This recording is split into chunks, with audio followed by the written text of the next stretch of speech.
শুভ সকাল বন্ধুরা, কেমন আছো তোমরা সবাই? আশা করব অনেক ভালো আছো। আমরাও অনেক ভালো আছি।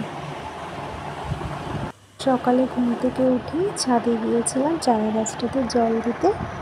ধুতরা ফুলের চারা গাছ, দেখলাম গাছটাতে ফুল ফুটেছে, তাই ভাবলাম একটা ভিডিও করি।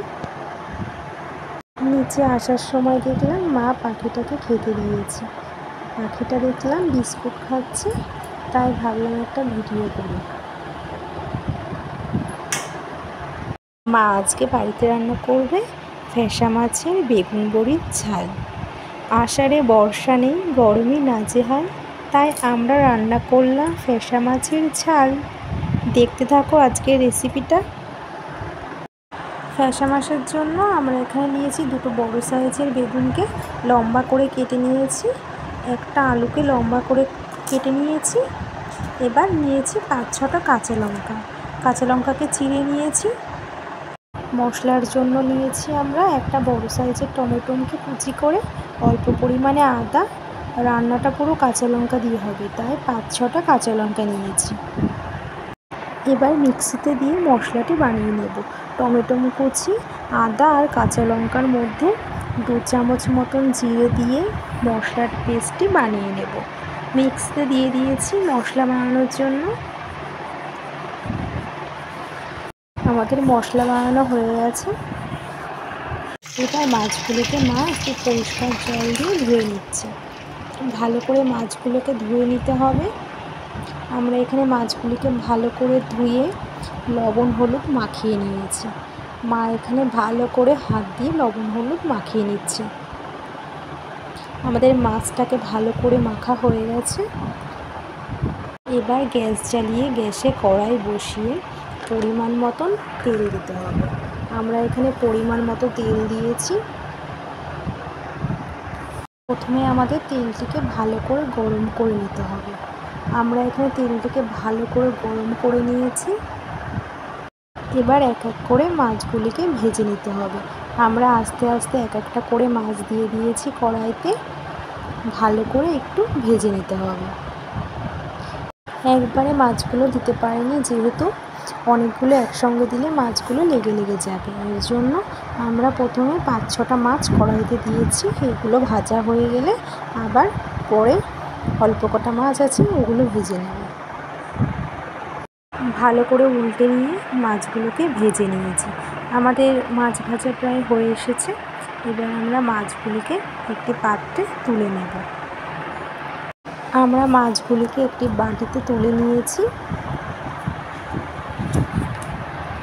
এবার ওই মাছের তেলে প্রথমে 10-12টা বড়ি হালকা করে লাল করে ভেজে নিতে হবে। আমরা এখানে হালকা করে লাল করে ভেজে নিয়েছি। বড়িগুলিকে লাল লাল হয়ে গেলে বড়িগুলিকে আমরা তুলে নেব। আমাদের বড়ি ভাজা প্রায় হয়ে এসেছে। এবার আমরা বড়িগুলিকে একটি পাত্রে তুলে নেব।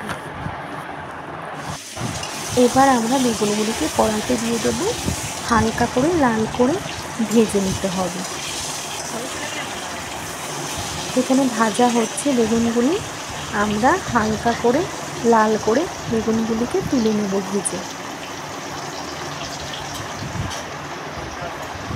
আমাদের এখানে ভাজা প্রায় হয়ে এসেছে। এর মধ্যে একটু নুন, একটু হলুদ দিয়ে আবার একটু নাড়িয়ে নেব। একটু খুন্তি দিয়ে ভালো করে নেড়ে চেড়ে নেব। হালকা হালকা লাল হয়ে গেলে আমরা বেগুনগুলিকে একটু পাত্রে তুলে নেব। আমাদের বেগুন ভাজা হয়ে গেছে, বেশ লাল লাল হয়েছে। এবার আমরা বেগুনগুলিকে একটু পাত্রে তুলে নিয়েছি। এরপর ওই কড়াইতে 2 চামচ সর্ষের তেল দিয়েছি। তেলটি একটু ভালো করে গরম করে নিয়েছি। এবার এর মধ্যে অ্যাড করতে হবে 1/2 চামচ কালো জিরে ও চেরা কাঁচা লঙ্কা, ফোড়নের জন্য দিতে হবে। এবার ফোড়ন থেকে গন্ধ বেরোলে তার মধ্যে অ্যাড করতে হবে কেটে রাখা আলুর টুকরোগুলি। আমরা এখানে যে আলুগুলি কেটে রেখেছিলাম ওইগুলিতে কড়াইতে দিয়ে দিতে হবে।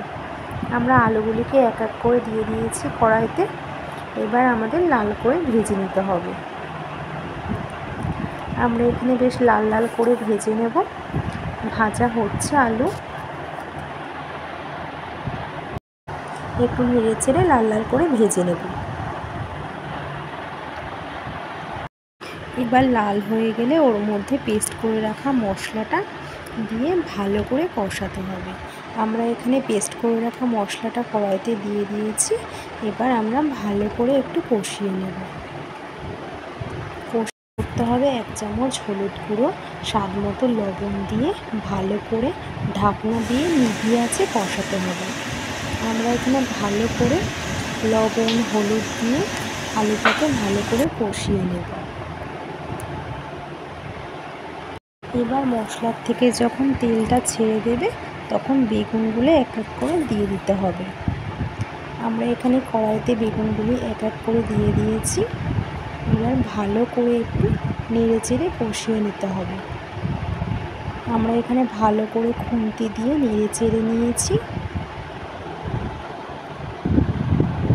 এবার একটু সামান্য উষ্ণ গরম জল দিতে হবে। আমরা এখানে সামান্য উষ্ণ গরম জল দিয়ে দিয়েছি। এর পরিমাণটা একটু বেশি লাগবে যেহেতু ঝোলটা একটু কড়াই ভরা হবে। 5 মিনিটের জন্য ঢাকনা দিয়ে রেখেছিলাম। এবার ঝোলটা যখন ফুটে যাবে, আলুটা সেদ্ধ হয়ে গেলে তখন ভেজে রাখা বড়ি ও মাছগুলো ঝোলের মধ্যে এক এক করে ছেড়ে দিতে হবে। আমরা এখানে ঝোলের মধ্যে মাছগুলি ও বড়িগুলি আস্তে আস্তে দিয়ে দিয়েছি।